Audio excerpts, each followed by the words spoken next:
अवधूत चिंतन श्री गुरुदेव दत्त। श्री स्वामी समर्थ महाराज की जय। तर मागच्या वेळेस आपण ह्याची सुरुवात केली छांदोग्य उपनिषदाची, आणि मागच्या वेळेस छांदोग्य उपनिषदामधला जो परिचयाचा भाग आहे, जो किंवा प्रस्तावना ज्याला म्हणता येईल, हा पूर्ण ग्रंथ जो आहे तो काय काय त्याच्यामध्ये कुठल्या कुठल्या विशेष गोष्टी आहेत, तर त्याचं काय काय वैशिष्ट्य आहे ह्याचं विवेचन हे मागच्या वेळेस आपण या परिचयाच्या प्रवचनात ऐकलं. आणि त्यानंतर आता त्याच्या संदर्भात पुढे आज म्हणजे उपक्रमार्थ विषयाची व्याप्ती ह्या विषयात काय आहे, कारण हा विषय फार मोठा आहे छांदोग्य उपनिषद. त्याच्यामुळे ह्याच्यामध्ये अनेक विषय घेतलेले आहेत आणि आणि या अनेक विषयाच्या मध्ये ज्याची जी व्याप्ती आहे ती जीवनाच्या आपल्या अनेक क्षेत्राशी संबंधित अशी आहे.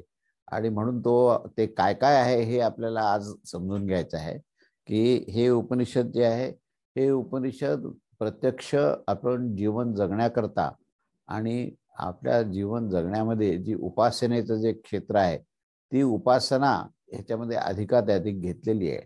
म्हणजे मुळातूनच हे जे 4 वेद आहेत त्याच्यामध्ये पहिले 3 वेद हे पुरातन आहेत आणि अथर्ववेद हा नंतर निर्माण झालेला आहे. तर पहिल्या 3 वेदामध्ये ऋग्वेद जो आहे तो ज्ञानप्रधान आहे, ज्ञानाची भूमिका आहे. म्हणून आपल्याला ज्ञानयोग किंवा ज्ञान हा शब्द आला तर तिथे ऋग्वेदाचं जास्त प्राथमिकता येते. त्याच्यानंतर कर्मयोग जो आहे म्हणजे दररोजचं जे काही अनुष्ठान, दररोज जे काही आपण कर्म करतो, आपली दिनचर्या कशी असावी, वैदिक पद्धतीने दिनचर्या कशी असावी हे यजुर्वेदात दिलेलं आहे. आणि सामवेदामध्ये उपासना दिलेली आहे, म्हणजे भक्ती मार्ग, म्हणजे ज्ञान, कर्म आणि भक्ती ह्या तिघांना प्रतिनिधित्व करणारे हे 3 ऋग्वेद, यजुर्वेद आणि सामवेद अशा प्रकारचे आहेत.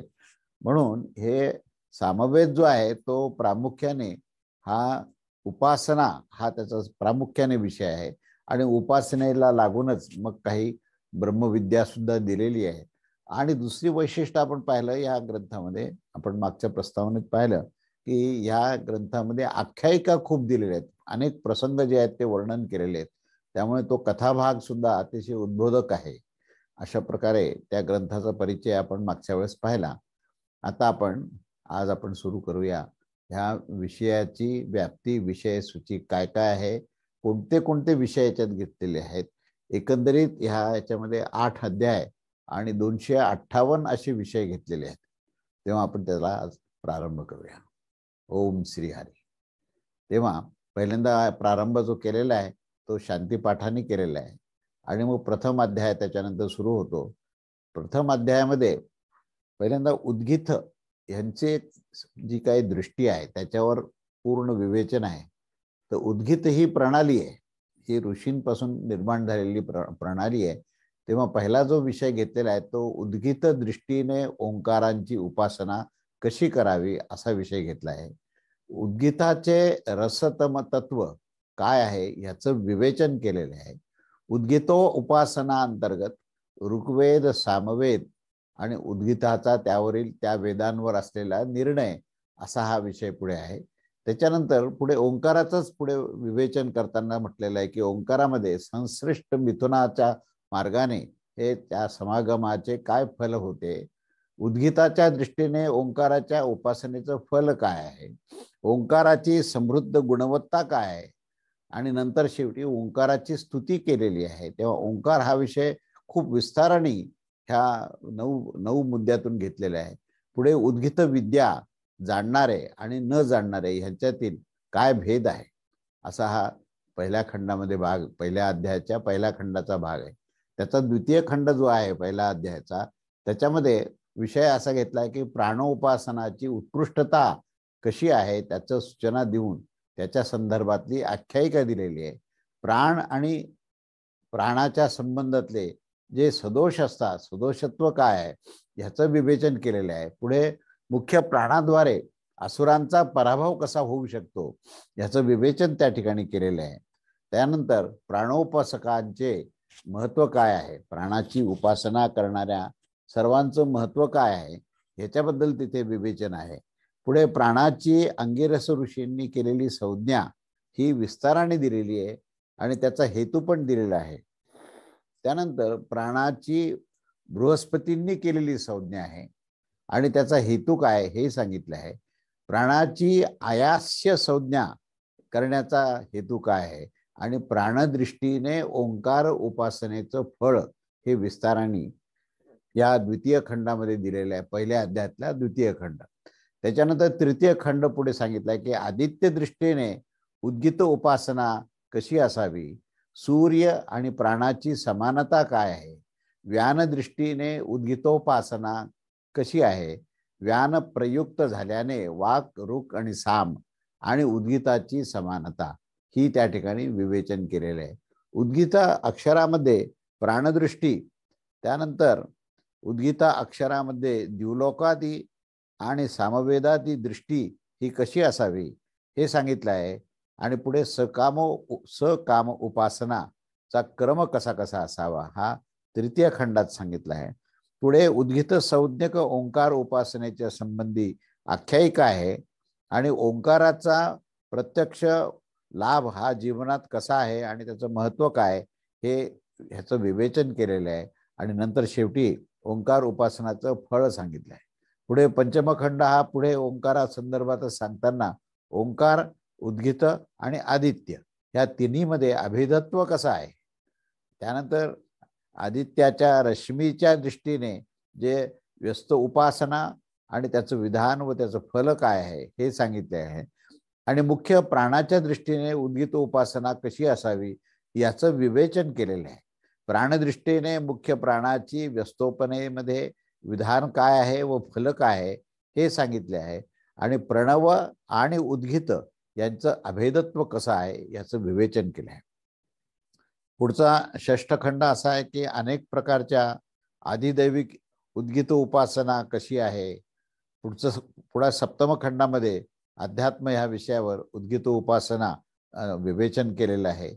आदित्याच्या अंतर्गत आणि नेत्राच्या अंतर्गत पुरुषाची एकता कशी आहे, म्हणजे आदित्य आणि नेत्र ह्या दोघांचा परस्परांशी संबंध आणि त्याचं एकता कशी आहे, त्याचं अभेदत्व कसं आहे आणि ह्या अभेद दृष्टीने उपासनेचं फल काय प्राप्त होतं याचं विवेचन केलं आहे. पुढे अष्टम खंडामध्ये उद्गीत उपासनाचे उत्कृष्टतेचे प्रदर्शन करणारे हे शेष दाल्भ प्रवण संवाद त्या ठिकाणी विस्ताराने दिलेले आहेत. त्यानंतर शिलकची उक्ती आकाशच सर्वांना श्रेय आहे अशा प्रकारचं विवेचन हे त्यांनी केलेलं आहे. आणि आकाश संज्ञक उद्गीताची उत्कृष्टता काय आहे आणि त्याचा उपासनेचं फल काय हे सांगितलं आहे. पुढे दशमखंडामध्ये उषस्थीचे आख्यान सांगितलंय. राजयज्ञामध्ये उषस्थी आणि ऋत्विज जो आहे त्या दोघांमध्ये हे संवाद दिलेले आहेत. पुढे एकादश खंडामध्ये राजा आणि उषस्थी यांचा संवाद दिला आहे. आणि उषस्थीच्या प्रती हा प्रस्तोताचा प्रश्न आहे आणि उषस्थीचे विस्तार आणि उत्तर आहे त्याचं. आणि प्रस्तावानुगत देवता आणि प्राण काय आहेत याचं विवेचन आहे. उद्घाताचा प्रश्न उषस्थीचे उत्तर, प्रतिहार्ताचा प्रश्न उषस्थीचे उत्तर, उद्घाताच्या अनुगात देवता आणि आदित्य काय आहे असं ह्या ठिकाणी विवेचन केले आहे. पुढे द्वादश खंड सुरू होतो आणि शैव साम संबंधी उपख्यान आहे आणि कुत्र्याद्वारे केलेला हिंकार याचा दृष्टांत दिलेला आहे. त्यानंतर पुढे त्रयोदश खंडामध्ये साम अवयवभूत स्तोभ अक्षर संबंधामध्ये उपासनेचं फळ दिलेलं आहे. असा हा पहिला अध्याय इथे हा संपतो. त्यानंतर द्वितीय अध्याय सुरू होतो आणि द्वितीय अध्यायाच्या प्रथम खंडामध्ये साधूच्या दृष्टीने समस्त सामोपासना काय. आता इथे उपासनेचं विस्तार ही साम वेदाच्या अनुसार ही कशी आहे हे सांगायला इथे सुरुवात केलेली आहे. हे साधूच्या दृष्टीने समस्त सामोपासना ही कशी असावी, लोकविषयक 5 प्रश्नाची ही सामोपासना काय आहे. त्यानंतर आवृत्तिकालिक अधोमुख लोकात पंचविध सामोपासना कशी असते. पुढे तृतीय खंडामध्ये दृष्टीविषयक 5 प्रकारच्या या सामोपासनाचं विवेचन केलेलं आहे. त्यानंतर जलविषयक 5 प्रकारच्या सामोपासना, त्यानंतर ऋतुविषयक 5 प्रकारच्या सामोपासना, त्यानंतर पशुविषयक 5 प्रकारच्या सामोपासना, प्राणविषयक 5 प्रकारच्या सामोपासना, वाणीविषयक सप्तविध सामोपासना आणि आदित्यविषयी 7 प्रकारच्या सामोपासना, अशा ह्या सामोपासनेबद्दल खूप विस्ताराने इथे दिलेले आहे. त्यानंतर मृत्यूच्याही पलीकडे सप्तविध सामाची उपासना ही कशी केली जाते ह्याचं विवेचन ह्या दशमखंडात दिले आहे. पुढे एकादश खंडामध्ये गायत्री आणि साम ह्या संदर्भातली उपासना सांगितली आहे. त्यानंतर रथांतर सामाची उपासना सांगितले, वामदेव्य सामाची उपासना आहे, बृहस्पती सामाची उपासना आहे, वैरूप सामाची उपासना, त्यानंतर वैरान्न सामाची उपासना, शक्वरी सामाची उपासना, रेवती सामाची उपासना, यज्ञीय सामाची उपासना, राजन सामाची उपासना, सर्व विषयक सामाची उपासना इथे विस्ताराने दिली आहे. आणि सर्व विषयक सामाची उपासनेमुळे होणारा उत्कर्ष कसा आहे याचं विस्ताराने विवेचन केलं आहे. पुढे द्वाविषय म्हणजे 22वा जो खंड आहे याच्यामध्ये विनर्दी गुणविशिष्ट सामाची उपासना सांगितली आहे. स्तवनाच्या वेळेतील पुढे ध्यानाचा प्रकार सांगितला आहे आणि स्वरादी वर्णाची जी देवात्मता आहे त्याचं विवेचन केलं आहे. वर्णाच्या उच्चारण कालातील चिंतन केलेलं आहे. मग 23व्या खंडामध्ये 3 धर्मस्कंदाचं वर्णन आहे. त्रयविद्या आणि व्याहृतीची उत्पत्ती कशी होते याचं विवेचन आहे. ओंकाराची उत्पत्ती कशी आहे याचं विवेचन त्याच्यामध्ये आहे. पुढे 24व्या खंडामध्ये स्तवनाचा अधिकारी देवता कोणत्या आहेत, साम इत्यादी जाणणारा जो आहे तोच यज्ञ करू शकतो. आणि प्रातस्तवनामध्ये वसुदेवता संबंधी सामगान केलेलं आहे. माध्यान्ह समय स्तवनामध्ये रुद्रासंबंधी सामगान केलेले आहे. आणि तृतीय स्तवनामध्ये आदित्य आणि विश्वदेव ह्या संबंधी सामगान केलेलं आहे. असा हा 2रा अध्याय हा या ठिकाणी संपतो. त्यानंतर पुढे आता 3य अध्यायामध्ये हे काही विद्या दिलेल्या आहेत आणि काही कार्यपद्धती दिलेली आहे. त्याच्यामध्ये प्रथम खंडामध्ये मधुविद्या ह्याचं वर्णन केलंय. आदित्य आदीमध्ये मधु इत्यादी दृष्टी कशी असावी, आदित्याची ही पूर्वसंबंधिनी आणि किरणामध्ये मधुनाड्याची दृष्टी कशी असावी, आदित्याच्या दक्षिण दिक् संबंधिनी आणि किरणांमध्ये मधुनाड्याची दृष्टी कशी असावी, आदित्यादी पश्चिम दिक् संबंधाच्या किरणामध्ये मधुनाड्याची दृष्टी कशी असावी, आदित्याची उत्तर दिक् संबंधामध्ये ही मधुनाड्याची दृष्टी कशी असावी आणि आदित्यादी ऊर्ध्व दिक् संबंधाने या किरणामध्ये मधुनाड्याची दृष्टीचं वर्णन केलेलं आहे. अशी ही मधुविद्या ही ह्या अध्यायामध्ये सांगितलेली आहे. पुढे 6व्या खंडामध्ये ही वसूंच्या जीवन आश्रयभूत ही प्रथम अमृताची उपासना कशी केलेली आहे ह्याचं वर्णन आहे. पुढे 7म खंडामध्ये रुद्रांच्या जीवनाश्रयभूत द्वितीय अमृताची उपासना केलेली आहे. आदित्याच्या जीवन आश्रयभूत तृतीय अमृताची उपासना आहे आणि मरुद्गणाच्या जीवन आश्रयभूत चतुर्थ अमृताची उपासना आहे आणि साध्याच्या जीवन आश्रयभूत पंचम अमृताची उपासना सांगितली आहे. पुढे भोगक्षयाच्या अनंतर सर्वांचा उपसंहार झाल्यावर जो आदित्यरूप ब्रह्मतत्वाच्या ही स्वरूपामध्ये स्थिती कशी आहे याचं तत्वस्वरूप विवेचन केलेलं आहे. त्यानंतर ब्रह्मलोकांच्या विषयामध्ये विद्वान लोकांचा अनुभव कसा येतो याचं विवेचन केलं आहे. आणि शेवटी ह्या मधुविद्येचं फल काय आहे हे सांगून ह्याची जी संप्रदाय परंपरा कशी आलेली आहे याचं पुढे वर्णन केलेलं आहे. त्यानंतर 12 खंडामध्ये गायत्रीद्वारा ब्रह्मतत्वाची उपासना कशी करावी हे खूप महत्त्वाचं आहे. हे याचं वर्णन आहे आणि त्या ब्रह्मतत्वामध्ये सुद्धा पुढे कार्यब्रह्म काय आहे आणि शुद्ध ब्रह्म काय आहे याचा भेद याचा विवेचन केलेलं आहे. त्यानंतर भूताकाश, देहाकाश आणि हृदयाकाश याचं अभेदत्वाचं वर्णन केलेलं आहे. पुढे 13 खंडामध्ये हृदयांतर्गत पूर्वशुषीभूत प्राणाची उपासना कशी करावी याचं वर्णन केलेलं आहे. हृदयांतर्गत दक्षिण सुषीभूत व्यानाची उपासना कशी करावी, हृदयांतर्गत पश्चिम सुषीभूत अपानाची उपासना सांगितली आहे. हृदयांतर्गत उत्तर सुषीभूत समानाची उपासना, हे पंचप्राणाची उपासना इथे हे चाललंय वर्णन पूर्ण. हृदयांतर्गत ऊर्ध्व सुषीभूत उदानाची उपासना आणि उपर्युक्त प्राणादी द्वारपालकांची ही उपासनेचं फल हे सांगितलेलं आहे. त्यानंतर हृदयाच्या मध्ये जो मुख्य तत्व हे ब्रह्मतत्व कसं त्या ठिकाणी प्रस्थापित आहे आणि त्याची उपासना कशी करावी, हृदयस्थित ही परमज्योतीचा हा अनुभव हा कसा घ्यायचा आहे आणि तो अनुभव सुद्धा इथे विस्ताराने सांगितला आहे. त्यानंतर चतुर्दश खंड म्हणजे ह्याला पुढे ही शांडिल्य विद्या असं म्हटलेलं आहे. या शांडिल्य विद्याचं वर्णन करताना सर्व दृष्टीने ब्रह्मोपासना ही सर्वश्रेष्ठ कशी आहे याचं वर्णन केलं आहे. आणि समग्र ब्रह्मतत्वानेच आरोपित असलेले सर्व वस्तू मात्र, प्राणी मात्र, जीव मात्र यांचे गुण याचं वर्णन केले आहे. पुढे ब्रह्म जे आहे हे छोट्यातला छोटा म्हणजे सूक्ष्मात अतिसूक्ष्म आणि मोठ्यातला मोठा म्हणजे विशालात अतिविशाल हे ब्रह्मतत्व कसं आहे याचं विवेचन केलेलं आहे. पुढे हृदयस्थ जो ब्रह्म आणि परब्रह्म या दोघांमध्ये एकता कशी असते याचं वर्णन केलेलं आहे. पंचदश खंडामध्ये पुढे विराट कोशोपासना म्हणजे विराट तत्वाचं पूर्ण ब्रह्मांड व्याप्त ह्याच्यामध्ये जे विभिन्न कोश आहेत त्याची उपासना कशी करायची याचं वर्णन ही पंचदश खंडामध्ये सांगितले आहे. पुढे षोडश खंडामध्ये आत्मयज्ञोपासना म्हणजे आत्मतत्वामध्ये काय काय तत्वस्वरूप कसं आहे त्याची उपासनेच्या माध्यमातून उपलब्धी कशी होऊ शकते याचं वर्णन केलेलं आहे. पुढे अक्षयादी फल देणारी आत्मयज्ञ उपासना सांगितली आहे. आणि अष्टादश खंडामध्ये मन आदी दृष्टीने अध्यात्म आणि अधिदैविक ब्रह्मोपासना कशी करावी याचं वर्णन आहे.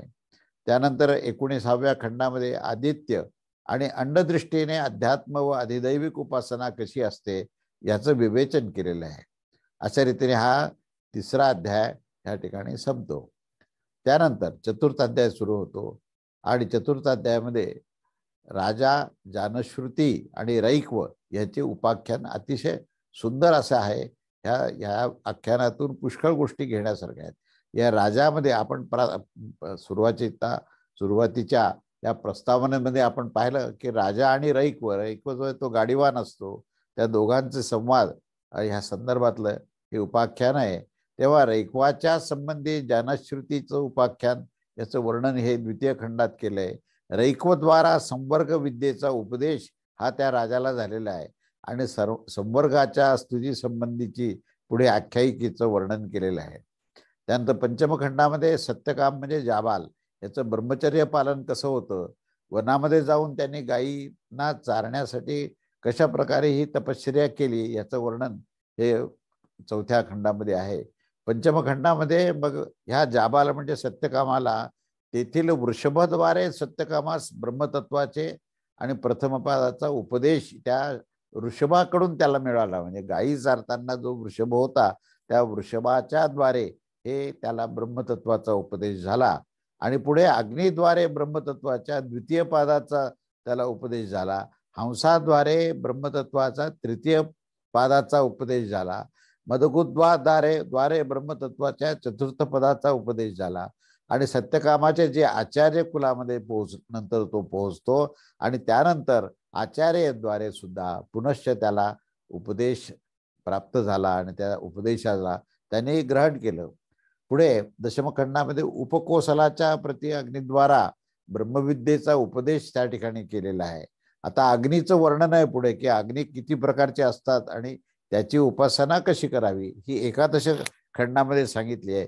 गार्हपत्याग्निविद्या, त्यानंतर अन्वार्य पचनाग्निविद्या, त्यानंतर आहावनीय अग्निविद्या इत्यादीचं वर्णन केलेलं आहे.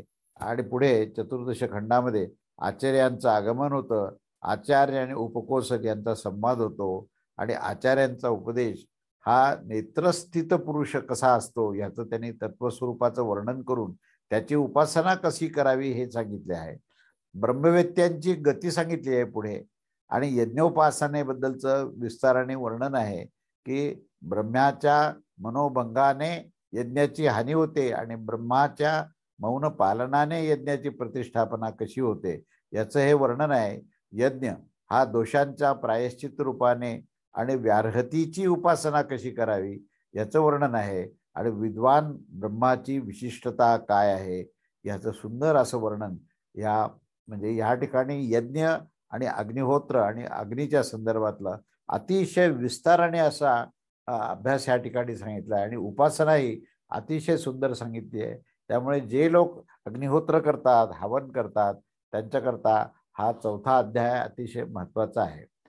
त्यानंतर पुढे 5वा अध्याय, ज्याच्यामध्ये प्रथम खंड जो आहे तो ज्येष्ठ आणि श्रेष्ठ इत्यादींची गुणोपासना कशी असते याचं ह्या ठिकाणी वर्णन आहे. त्यानंतर इंद्रियांचा परस्परामध्ये विवाद होतो आणि नंतर प्रजापतीचा त्यावर निर्णय होतो. वाघेंद्रियाची परीक्षा घेतली जाते, चक्षु इंद्रियाची परीक्षा घेतली जाते, श्रोत्र इंद्रियाची परीक्षा घेतली जाते, मनाची परीक्षा घेतली जाते आणि प्राणाची परीक्षा होऊन त्याचा विजय हा त्या ठिकाणी सिद्ध होतो. आणि प्राणाचा विजय सिद्ध झाल्यानंतर सर्व इंद्रियांकडून प्राणाची स्तुती गायली जाते. असा हा प्रथम खंड आहे. त्यानंतर पुढे द्वितीय खंडामध्ये प्राणाचा अन्न निर्देश आहे, प्राणाचा वस्त्र निर्देश आहे आणि प्राणविद्येची स्तुती आहे. आणि पुढे हे जे मंथकर्म म्हणून यज्ञामधलाच एक फार महत्वाचा भाग, हे मंथकर्म काय आहे याचं फार विस्ताराने या ठिकाणी वर्णन केलेलं आहे.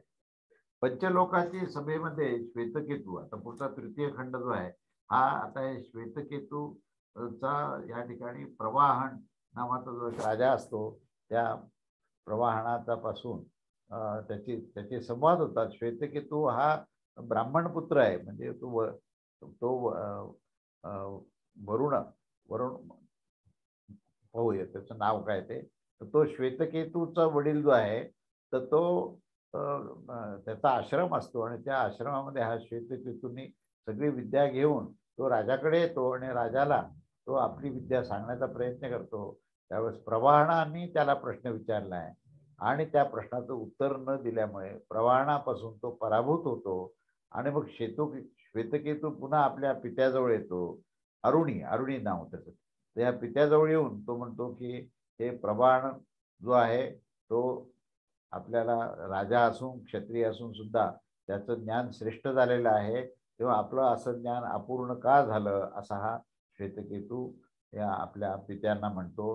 पिता आणि पुत्रांचा संवाद होतात आणि नंतर ह्या पिता पुत्र जो आहे ते प्रवाहनाच्या जवळ येतात आणि प्रवाहनाचं ह्या सर्वांना वरदान मिळतं आणि संपूर्ण ज्ञान मिळतं.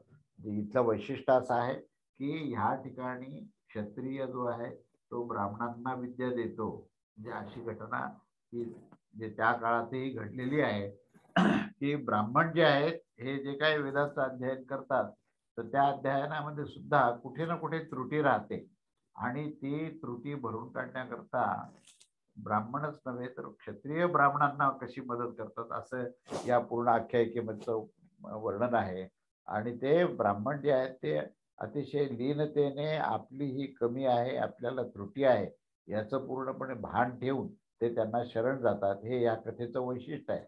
पुढे चतुर्थ खंडामध्ये पुन्हा 5व्या प्रश्नाचं उत्तर दिलेलं आहे. लोकरूपा अग्निविद्या काय याचं वर्णन केलेलं आहे.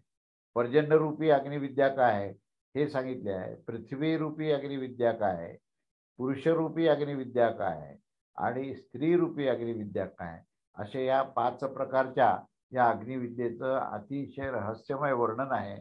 आणि ह्याच्यामध्ये संबंध ब्रह्मांडामध्ये तो अग्नी कसा कार्य करत असतो. म्हणजे आपण अग्निहोत्रामध्ये आपण व्यक्तिगत समोर कुंड ठेवून अग्नीमध्ये हवन करतो.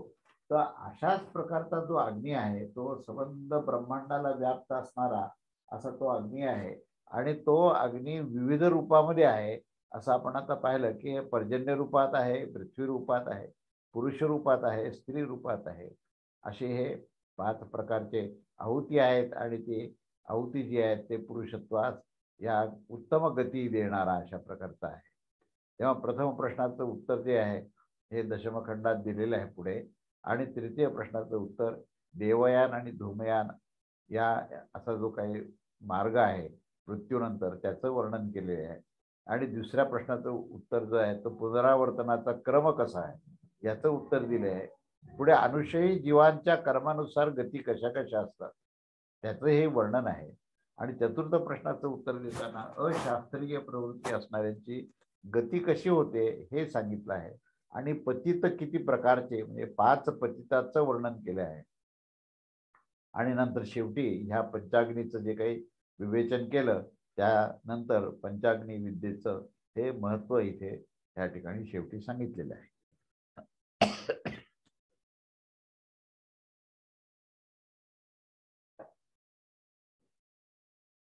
त्यानंतर एकादश खंड जो आहे तो पुढे औपमन्य आदीचे हे आत्ममीमांसा विषयक प्रस्ताव त्यांनी मांडलेले आहे. हे आत्मतत्व काय आहे याच्याबद्दलचं हे औपमन्य ला त्यांच्या म्हणजे त्या तत्वज्ञानाला मानणारे जे लोक आहेत ते उद्दालकाकडे जातात आणि उद्दालकाची त्यांची चर्चा होते आणि उद्दालक आणि ते मिळून या आत्मतत्वाची मीमांसा करतात. त्यामुळे उद्दालकाच्या या अपमवादी सहित अश्वपतीच्या जवळ जाणं होतं आणि अश्वपतीद्वारे मुनींचे सर्व स्वागत होते. अश्वपती प्रती मुनींची प्रार्थना असते की राजांच्या प्रती मुनींची प्रार्थना असते की अश्वपती आणि अपमान्यांचे पुढे संवाद होतात आणि मग अश्वपती आणि सत्ययज्ञाचे पुढे संवाद होतात. त्या अश्वपती आणि इंद्रद्युम्न यांचे संवाद होतात. अश्वपती आणि जन यांचे संवाद होतात. अश्वपती आणि बुडिल यांचे संवाद होतात. अश्वपती आणि उद्दालक यांचे संवाद होतात आणि सगळ्यात शेवटी अश्वपतीचा विस्ताराने उपदेश होतो आणि वैश्वानराचे हे समस्त उपासनेचं फल काय आहे, वैश्वानराचा सांगोपांग स्वरूप काय आहे याच्या संदर्भामध्ये अश्वपतीकडून हे सर्व ऋषींना हे ज्ञान मिळतं. पुढे 19व्या खंडामध्ये हे भोजनासाठी अग्निहोत्र सिद्धी करता आपण जे काही 5 प्राणाहुती आपण देतो त्या प्रत्येक आहुतीचं पुढे वर्णन केलेलं आहे. आपण प्राणाय स्वाहा ही पहिली आहुती असते तर ती त्याचं काय अर्थ आहे याचं वर्णन केलेलं आहे. पुढे व्यानाय स्वाहा या दुसऱ्या आहुतीचं वर्णन केलेलं आहे. अपानाय स्वाहा या तिसऱ्या आहुतीचं वर्णन केले आहे. समानाय स्वाहा या चौथ्या आहुतीचं वर्णन केलेलं आहे. उदानाय स्वाहा या 5व्या आहुतीचं वर्णन केलं आहे. आणि या सर्व अविता या आहुतीचं हे काय रहस्य आहे, आपण जे काही हवन करतो ज्याप्रमाणे अग्नीमध्ये तशाच प्रकारचं हे पण हवन आहे. या जठराग्नीमध्ये आपण एक एक प्राणाचं तत्व जे आहे ते प्रस्थापित करतो या आहुतीच्या माध्यमातून. तेव्हा या आहुतीचं स्वरूप हे पुढे सांगितलेलं आहे. आणि मग त्या ठिकाणी अविद्वान जो मनुष्य आहे त्याचं हवन कसं असतं आणि विद्वान जो आहे त्याचं हवन कसं असतं, त्या दोघींमधला भेदही त्या ठिकाणी फार विस्ताराने असा सांगितलेला आहे. असा हा 5वा अध्याय इथे संपतो. त्याच्यानंतर आता 6वा अध्याय. 6व्या अध्यायामध्ये प्रथम खंडामध्ये अरुणी जो आहे तो आपला पुत्र श्वेतकेतू यांच्या प्रती उपदेश त्यांनी पहिल्यांदा सगळा दिलेला आहे आणि पुढे अन्य पक्षाचे खंडनपूर्वक जगताच्या सद्रूपतेचे समर्थन केलेले आहे की जगत हेच परमेश्वराचं शी एकरूप असलेलं तत्व आहे याचं त्या ठिकाणी पुढे हे वर्णन केलेलं आहे. आणि त्याच्यानंतर मग पुढे सृष्टीचा क्रम सांगितलाय. सृष्टी कशी कशी निर्माण झाली, त्यानंतर ज्ञान जे आहे ते एकाचंच ज्ञान हेच सर्वांचं ज्ञान देणारी हे तत्व आहे. जेव्हा एकतत्व परमेश्वराचं ज्ञान तुम्हाला झालं तर त्या संबंध ब्रह्मांडाचं ज्ञान हे तुम्हाला सहजतेने होऊ शकतो असा तो सिद्धांत सांगितला आहे. त्यानंतर अन्न आणि इत्यादी सर्व ह्याचे जे त्रिविध परिणाम कसे असतात या संदर्भात वर्णन केलेलं आहे. अन्न इत्यादीचे सूक्ष्म भाग त्याच्यामध्ये मनामध्ये, बुद्धीमध्ये, चित्तामध्ये या अन्नाचा नेमका कसा कसा प्रभाव होतो. कारण अन्न हे जसं पंचमहाभूतात्मक आहे तसं अन्न हे त्रिगुणात्मक सुद्धा आहे.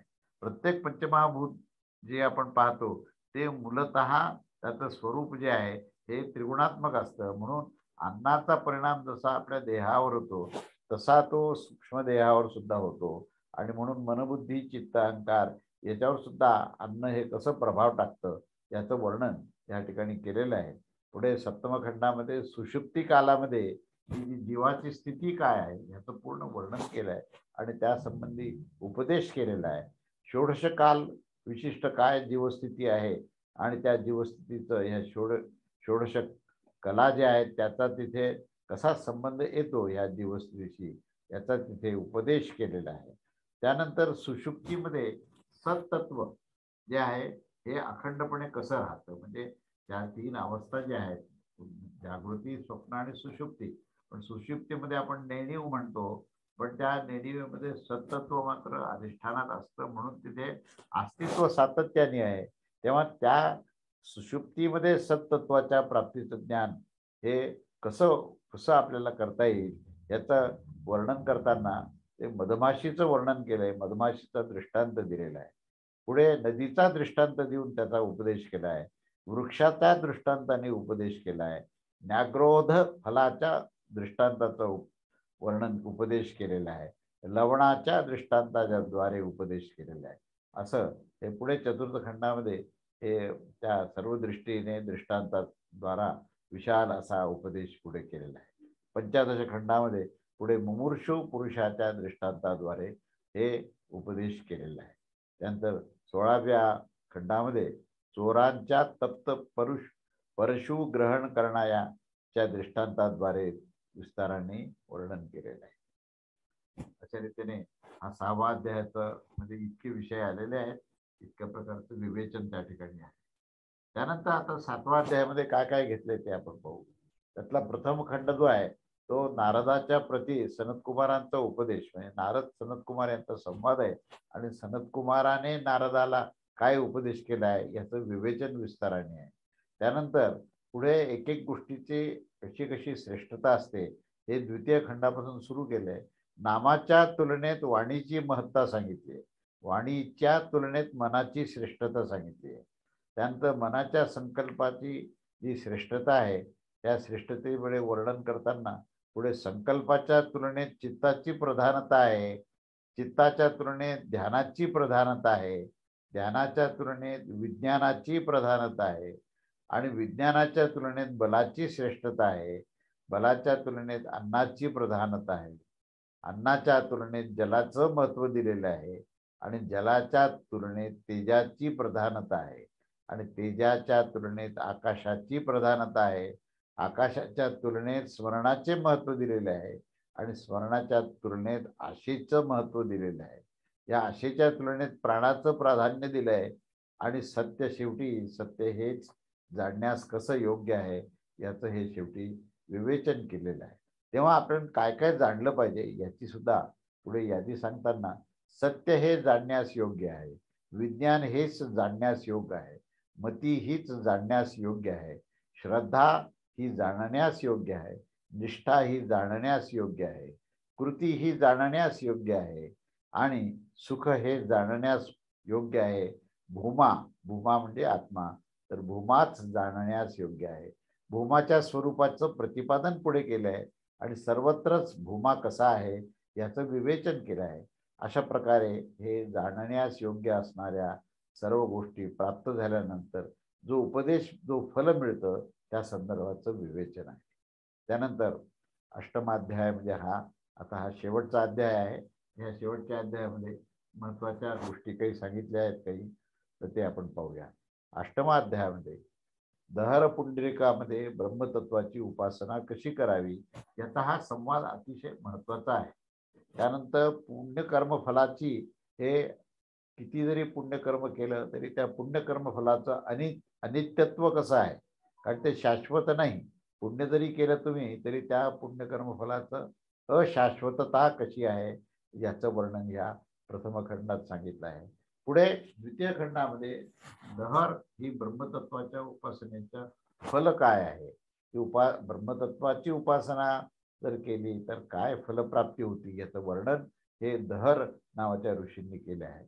पुढे असत्याने अवृत्त सत्याची उपासना आणि नाम आणि अक्षरोपासना ही कशी आहे ह्याचं वर्णन केलेलं आहे की सत्य हे अखंड असतं, परंतु त्याला आवृत्ती असत्याने केलेलं आहे. जसं ब्रह्मांडाने ब्रह्मतत्वाला आवृत्त केलेलं आहे, पण त्याचं जर आपल्याला आकलन आणि उपलब्धी करायची असेल तर कोणती उपासना केली पाहिजे, त्यामध्ये नामसाधना, अक्षर उपासना कशी करायची याचं या ठिकाणी वर्णन केले आहे. त्यानंतर चतुर्थ खंडामध्ये आत्मा हा सेतुरूप कसा आहे आणि त्या आत्म्याची उपासना कशी करायची हे सांगितलं आहे. पुढे यज्ञादी कर्मामध्ये ब्रह्मचर्य इत्यादी दृष्टी कशी असावी, हृदयनाडी आणि सूर्यरश्मी रूप मार्गाची उपासना कशी करावी, आत्मतत्वाचे अनुसंधान करण्यासाठी इंद्र आणि विरोचन यांचे प्रजापतीच्या समीप जाणे आणि इंद्र आणि विरोचनाचे जलामध्ये आपले प्रतिबिंब पाहणे, इंद्राचे पुनश्च प्रजापतीच्या जवळ जाणे, इंद्राच्या प्रती स्वप्नपुरुषाचा उपदेश घेणे आणि सुषुप्त पुरुषाचा उपदेश प्राप्त करणे, मर्त्य शरीर आदीचा उपदेश प्राप्त करणे, त्यानंतर श्यामाच्छा बलम अशा प्रकारचा तो मंत्र आहे, त्या मंत्राचा पुढे उपदेश केलेला आहे. आणि कारणरूपाने आकाश संज्ञक ह्या ब्रह्मतत्वाचा उपदेश केला आहे. आत्मज्ञानाची परंपरा, नियम आणि फलाचं वर्णन केलेलं आहे. आणि अशा रीतीने हा 8वा अध्याय संपतो. असे हे इतके 258 विषय हे या पूर्ण उपनिषदामध्ये आहे. आणि ह्या उपनिषदामध्ये तत्वज्ञान तर सांगितलंच आहे, पण त्या तत्वज्ञानाचं आकलन करण्याकरता केवळ संवादच नव्हे तर उपासना हा त्याच्यामध्ये फार महत्वाचा भाग आहे. आणि ह्या म्हणजे पूर्ण छांदोग्य उपनिषदाचं वैशिष्ट्य काय आहे तर ज्ञान आणि उपासना, आणि त्यामध्ये उपासना ही सर्वात जास्त असा भर दिलेला आहे उपासनेवर. आणि इतक्या प्रकारची उपासना आपण आता इतकी मोठी यादी पाहिली, ही सामोपासना जी त्यांनी सांगितली आहे ती फार विलक्षण सांगितली आहे.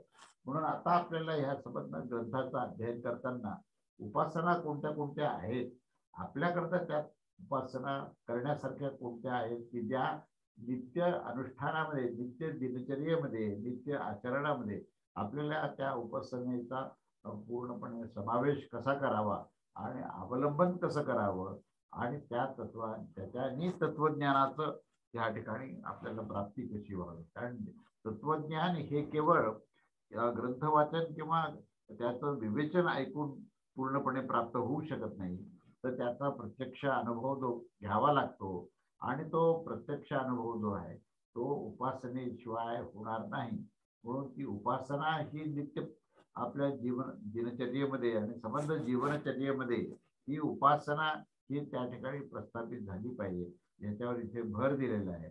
म्हणून इथे तुम्हाला विषम स्थितीतून साम्य स्थितीमध्ये आणण्याकरता हा जो पूर्ण म्हणजे सामवेद हा त्याच्याकरताच सांगितला आहे. सामवेदामध्ये समतत्व प्राप्त करण्याकरता म्हणून साम शब्द आलाय. आणि ते समतत्व प्राप्त करण्याकरता तुम्हाला मग्नता, त्या ठिकाणी एकरूपता पाहिजे. आणि ही एकरूपता आणि मग्नता ही तेव्हाच प्राप्त होईल ज्यावेळेस मनुष्य त्या उपासनेमध्ये, त्या अनुसंधानात राहील. आणि मग ही उपासना ही गान साधनेतून कशी करायची. कारण सामवेदाचा विषय हा, त्याचा उपवेद जो आहे तो गंधर्व वेद आहे. आणि गंधर्व वेदाच्या माध्यमातून स्वराची उपासना आहे. स्वराच्या माध्यमातून भाव प्राप्त करायचा आहे. आणि भाव प्राप्त केल्यानंतर भावाच्या माध्यमातून तुम्हाला परमेश्वर प्राप्त करायचा, अशी ही शृंखला आहे. तेव्हा ह्या शृंखलेचा परिपूर्णपणे जे काही अभ्यास आहे तो ह्या सामवेदात आहे. आणि सामवेदाचं ज्ञानकांड जे आहे हे छांदोग्य उपनिषद आहे. त्याच्यामध्ये छंद हे सर्वात महत्वाचं आहे की छंदात्मक हे सर्व हा वेदाचा पूर्णपणे विस्तार जो केला आहे हा छंदात्मक आहे. तर छंद म्हणजे केवळ काही अक्षराच्या समूहाने केलेले नियमात्मक जे आविष्कार आहेत असंच नव्हे, तर छंदाची व्याख्या करताना असं म्हटलेलं आहे की ज्याच्या आच्छादनाने देवदेवतांना सुद्धा संरक्षण मिळतो तो छंद. आणि त्या छंदाला स्वीकार केल्यानंतर ज्याच्यातून तुमची साम्य अवस्था येते. आणि साम्य अवस्था आल्यानंतरच तुम्हाला ब्रह्मतत्व किंवा आत्मतत्वाची एकरूपता प्राप्त होते. अशा त्या छंदात्मक सामगानातून साम्य अवस्था आल्यानंतर त्या साम्य स्थितीमध्ये ब्रह्मतत्वाची प्राप्ती करण्याकरता जी उपासना आहे ती उपासनेचं विवेचन म्हणजे हे छांदोग्य उपनिषद आहे. अशा प्रकारचं आपल्याला या छांदोग्य उपनिषदाचं वैशिष्ट्य काय आहे हे आपण पाहिलं. आणि छांदोग्य उपनिषदामध्ये हे 258 विषय आलेले आहेत हेही आपण पाहिलं. आता आपण याचा पुढच्या रविवारी विस्ताराने विचार करू. आणि पुढच्या रविवारी आपण याचा प्रथम शांती पाठाचा आपण अभ्यास करू आणि शांती पाठाच्या नंतर प्रत्यक्ष पहिला अध्याय जो आहे तो आपण विस्ताराने पाहू. अवधूत चिंतन. श्री गुरुदेव दत्त. श्री स्वामी समर्थ महाराज की जय.